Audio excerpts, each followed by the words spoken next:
là et peuvent encore tous gagner. Ce sont les meilleurs du moment en Namur.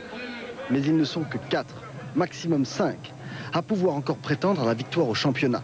Ils sont 4 dans un mouchoir de poche. 218 points pour un Italien, Bartolini, leader. 197 pour De Maria. 168 pour Johansson et 167 pour le numéro 1, belge, Joël Smets. Et quand on sait qu'une victoire de manche rapporte 20 points, tout est jouable. Mais à la question qui va gagner, certains ont des pensées prémonitoires.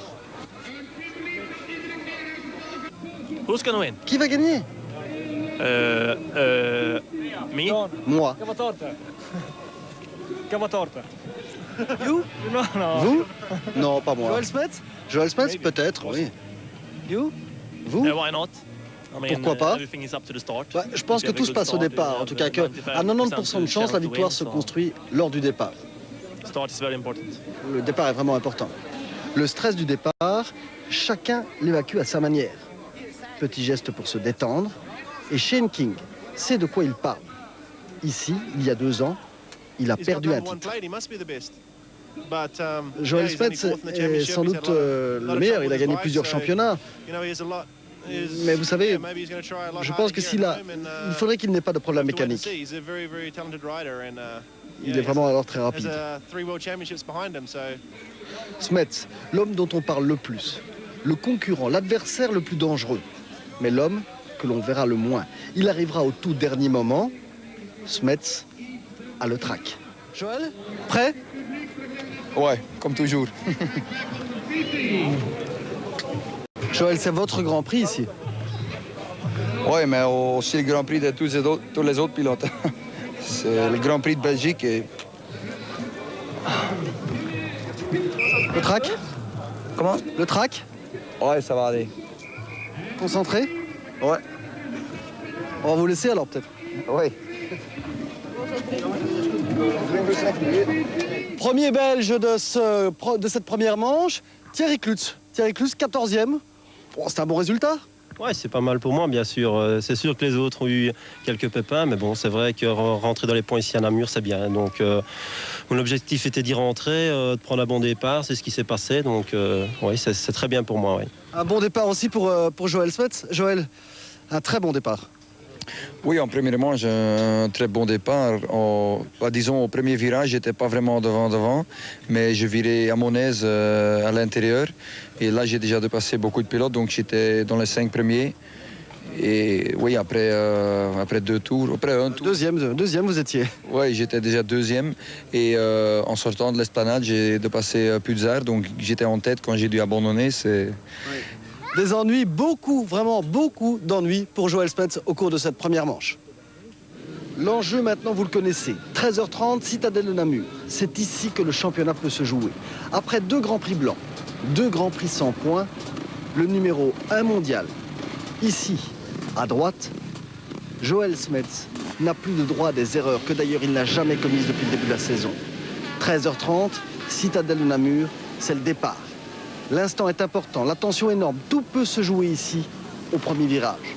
La preuve, il y a des chutes. Mais Smets avait choisi la corde, la bonne trajectoire. Il ne perd pas trop de temps, comme tous ceux-ci, qui restent sur le carreau. Au contraire, dans le sous-bois, puis au chalet du Monument, c'est lui qui s'en sort le mieux. Et une victoire du Belge à Namur serait d'abord formidable pour lui, formidable pour le public, formidable aussi pour le championnat du monde. Smets en passe de remporter un nouveau titre. C'est possible et on y croit déjà. Premier tour, premier retour sur l'esplanade. Les positions 1 Puzar, 2 Smets, 3 Johansson et Bartolini. Quid de l'Italien? Bartolini est loin, très loin derrière. On pense donc vite, trop vite, que Smets a déjà gagné. Mais c'est à cet instant-là que l'incident va survenir. Exactement ici, dans la remontée de la citadelle. Une moto va se garer sur la droite. La moto, c'est une Usaberg. Le dossard, le numéro 1, le pilote. Malheureusement, Joël Smets. Il descend de sa machine, il est foudrage, donne un coup de pied sur sa moto. C'est une pièce qui ne casse jamais, qui vient de trahir ses derniers espoirs de défendre son titre. Le public s'en mêle, mais Joël Smets ne redémarrera jamais. Un simple tendeur de chaîne, une pièce à 5 sous et 2 centimes, l'arrête sur le bord de la piste du motocross de la Citadelle. Joël Smets s'effondre sur sa selle, il rejoindra l'esplanade à pied et n'a pas le cœur à parler.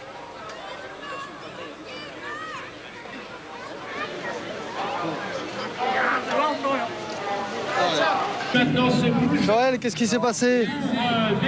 Joël, qu'est-ce qui s'est passé? J'ai cassé ma roue arrière, allez, pas exactement la roue, pour tendre la chaîne. J'étais cassé, je ne sais pas pourquoi. Ça arrive peut-être une fois dans ta carrière et ça... C'est fou. Toutes les choses qui peuvent arriver arrivent cette année. C'est fou, c'est fou. Je sais pas expliquer.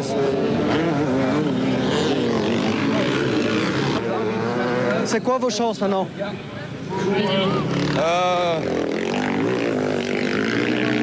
La vis pour tendre la chaîne. Ouais, mais c'est quoi vos chances pour le championnat, pour tout, pour le reste? Ouais, c'est fini, hein, c'est fini, malheureusement. La course, mais quelle course? Il n'y en a plus sans Smets, va se poursuivre sans aucun suspense.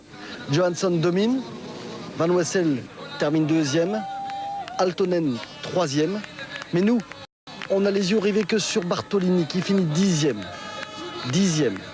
mais qui augmente encore son avance au championnat. Le podium, le premier podium de ce Grand Prix de Namur, nous paraît bien fade. Victoire donc de Johansson dans cette première manche devant Van Wessel, troisième Aaltonen, quatrième Puzard, cinquième Bauer, sixième Taibers, septième Schenking et quatorzième Thierry Klutz. Autre technique moto, vous les avez peut-être remarqué, dans les virages, les motards mettent toujours un pied en avant. Georges Aubé, pourquoi? Tout simplement pour l'équilibre. Donc en motocross, forcément, on roule sur des pierres, sur des cendriers, du sable, de la boue. Et pour tenir l'équilibre dans un virage, forcément, il faut mettre son pied. Lorsqu'on peut et qu'il y a des virages rapides et des grands appuis, on essaie de ne pas mettre ses pieds à terre. Mais là, automatiquement, lorsqu'il y a des, comme on voit ici, des petits virages lents, pour tenir l'équilibre, il faut mettre son pied en avant pour ne pas se retourner le pied en dessous de la moto. C'est dangereux, sinon vous pouvez vous rétablir comme ça? Oui, c'est-à-dire qu'on peut se rétablir quand la roue avant glisse, on peut encore éventuellement remonter la moto et tenir l'équilibre. Par contre, si le pied prend derrière en dessous du repose-pied, ça peut être très dangereux. Virage, c'est bien la question qu'on s'est posée aussi pour la deuxième manche de ce Grand Prix de la Citadelle à Namur, parce qu'il y a eu un incident au départ, avec notamment un Italien, et pas n'importe quel Italien, c'est le leader du championnat, Andrea Bartolini, qui aurait pu couper un virage. Tout de suite, le résumé de la deuxième manche. C'est la manche de la revanche, la manche de l'honneur. Mais uniquement de cela, parce que Joël Smets lui-même n'y croit plus. Il prend un bon départ, mais il se fait coincer à la corde, et cette fois-ci, l'accident le bloque. L'accident dont on reparlera plus tard. Smets entame alors sa remontée. De la 12e place, il va revenir sur les premiers, qui sont Schenking, Van Wessel et l'Italien Bartolini. Il y a des chutes, il y a des remontées, mais il n'y a rien d'autre. La seule cavalcade fantastique, c'est celle de Smets. Smets déchaîné, qui revient 12e, 11e, 10e, 9e, pour terminer à la 5e place. Joël Smets aurait pu faire un grand numéro à Namur. Il a raté son coup, mais ce n'est pas grave. La victoire revient à Schenking, devant Bartolini. Le troisième, c'est Van Wessel. Joël Smets termine 5e derrière Peter Johansson. La victoire se joue ici, mais on en reparlera. Pourquoi? Tout simplement parce qu'il y a une image qui n'a échappé à personne. C'est le départ, au ralenti.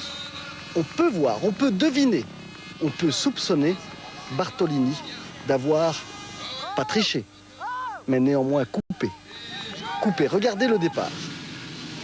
À l'extrême gauche, il y a un pilote en bleu dont on devine le casque et certains se demandent si Andrea Bartolini n'a pas coupé pour éviter l'accident. Le jury, ce soir, examine une réclamation. Alors, en attendant la décision du jury, eh bien, pour l'instant, le classement de la deuxième manche est celui-ci. Premier, Shane King devant Bartolini. Troisième, Van Wessel. Quatrième, Johansson. Cinquième, Joel Smets qui avait fait une très belle remontée. Sixième, Garcia. Septième, McLinger. Et 22e, Thierry Godefroy qui va nous offrir, avec ses camarades, un véritable festival de wheeling. Alors, Joël Robert, est-ce que c'est difficile à faire, ça? Non, c'est pas trop difficile quand on... Ils n'ont aucun mérite, quoi. Ben oui, ici, vraiment pas de mérite. Ils ont fait un tout petit wheeling. Hein. Ils ont levé la roue à 1 mètre, 1 mètre 50. On peut la lever plus loin. Mais ça, c'est une habitude, c'est un entraînement. Et que chaque pilote, je crois, quand il va à l'entraînement, il s'amuse à faire ça. Et on peut le faire très loin. On peut aller à 1 kilomètre, 1,5 kilomètres. Si Thierry, vous êtes d'accord? Vous prêtez votre moto à Joël Robert, il va nous le faire. Joël, vous faites un petit wheeling pour nous? Ce serait possible, mais j'ai bien essayé, mais malheureusement, en direct, si je me plante, on va rigoler de moi. Merci Joël. Alors tout de suite maintenant, le podium de ce Grand Prix de Namur avec la victoire de Johansson. C'est sans doute le podium que l'on ne voulait pas. C'est sans doute le podium que l'on n'attendait pas. Mais comment ne pas comprendre la joie de celui qui a gagné, Peter Johansson? Il a gagné la première manche, il se classe très bien dans la deuxième. C'est lui qui totalise le meilleur score au total des 2 manches namuroises. Et pourtant, il a bien failli ne jamais terminer. À 3-4 tours de la fin, j'ai eu des problèmes mécaniques, j'ai perdu de la puissance. Ma moto ne répondait plus. J'ai fait ce que je pouvais.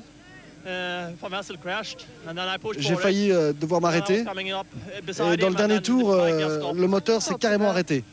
Oui, arrêté. J'ai été vraiment chanceux. Mais le grand vainqueur de Namur, si ce n'est pas Peter Johansson, c'est bien lui, l'Italien, le numéro 5, Andrea Bertolini. C'est lui qui réalise la meilleure opération au championnat.